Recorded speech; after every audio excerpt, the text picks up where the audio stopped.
What's going on YouTube? It's your buddy Will from the What's Up in the Sky 37 channel or www.whatsupinthesky.com. Check us out online. As always, 24 hours a day, 7 days a week. We are browsing. Our wheels are spinning over here at whatsupinthesky.com. As I say we, I mean my whole big head here.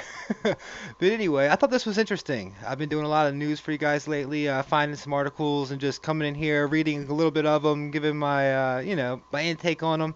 This one just jumped off the thing because I used to, IT guy. I used to work, I still work for a company, a mental health company, a behavioral health company now. Been there 11 years. But before I worked here, I worked for a company called Ameristar Technologies and one called PC Supplies.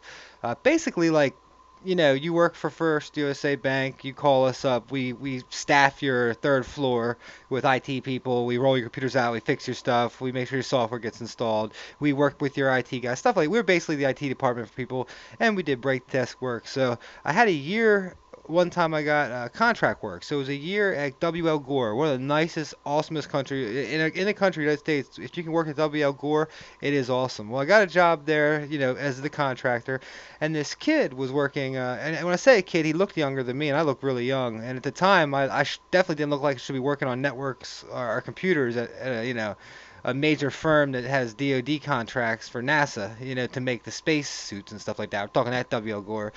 Well, this kid, he was a network guy. The extraterrestrial, the search for extraterrestrial life, SETI, had a piece of software they used that basically would crunch the numbers on your computer, and it wouldn't put spyware on it, wouldn't do anything, but just crunch these numbers that were coming in from these telescopes or these satellites that they have, those ground-based satellites, if you've seen them. Um, and he had that thing installed on like 1200 work computers he had it installed through the back ends and stuff like that. It was just funny. I know he had to get it off because he ended up getting in trouble for it, and that was a heck of an installation. All of us had to help get it off. But just to say that, so the new technology could transform search for intelligent alien life. Says, sometimes we're looking for intelligent life here on Earth and it's hard. Sometimes when I read these things, I sound like I'm not, like I'm searching for intelligent life. So, alright, an alien signal could take more forms, from radio to light, and even genetic manipulation only visible in DNA. Extraterrestrial communication could be extremely diverse. Well, it very well could be. We don't know how people have evolved or what their technologies have evolved and how they would match up with stars. I almost guarantee it wouldn't match hardly at all with ours. Do you think that so much difference in anything? So whatever method aliens use to communicate, scientists at the Toronto Science Festival on September 29th said they want to be ready for it. Staying ready means keeping on top of new technologies as they are introduced. One example comes from Shelley Wright, an astronomer at University of Toronto. Wright is building a near-infrared optical detector for use in the search for extraterrestrial intelligence from SETI. This device is designed to look for very short laser-like pulses in space. These brief flashes could be thousands of times brighter than a typical star, making them excellent beacons, she said. That's pretty interesting.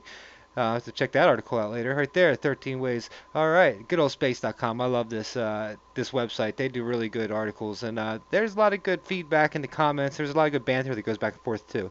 All right, so we've had 40 years of radio searching and a decade of optical at SETI. So basically he's talking about what they've done at SETI, how they're searching for things, using those radio dishes, using the optical. Alright, so Bright said to the panel, we're asking how to take this further in directions. What are we not thinking of? Only a glass full of observations. I love how they have like those little those little things in the stories as they go along. Like we needed that little line. The first SETI search took place between April. Oh, this is just going back and tell us a little bit about it, which is cool. Let's see. April and July of 1960, when radio astronomer Frank Drake's team pointed a National Radio Astronomy Observation Telescope in the sky for 6 hours each day. The team was searching for pulses in the 21-centimeter mission range. While Drake found nothing coming up from outside of the planet, his technique sparked decades of observations of radio signals. So basically, that's like probably some of the first spying on radar signals or radio signals. That search continues today. In the past decade, optical searches have also contributed to the research seeking out intelligent life beyond Earth. Those efforts, although frequent, have only sampled a tiny bit of the sky. If the sky's volume were equivalent to that of the Earth's oceans, researchers would have only sampled an 8-ounce glass of water using all the wavelengths so far, said retired SETI astronomer Jill Tarter. Wow, that is a very little bit of water for whole oceans here on Earth. That's how much vast it is. That's why when it comes to, is alien life out there?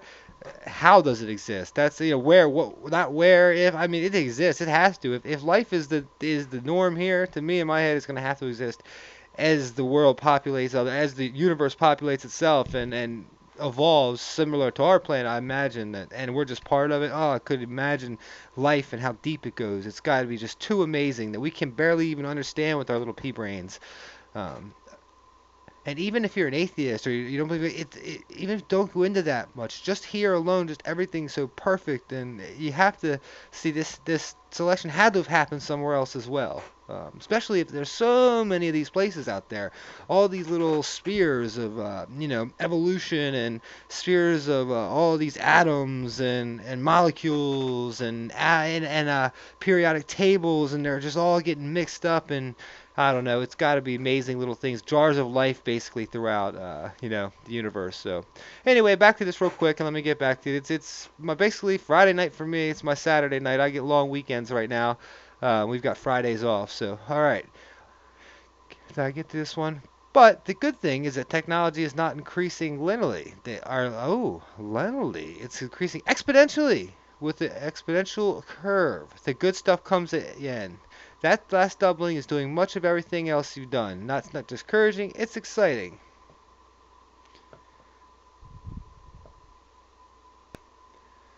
Alright, so we have hardly begun to search, and what's left to be done, you can't just underestimate the significance of that search, she said. So basically, we're only doing two things. The telescope, like they said, I forget what they're called, the optical and the radio wavelength.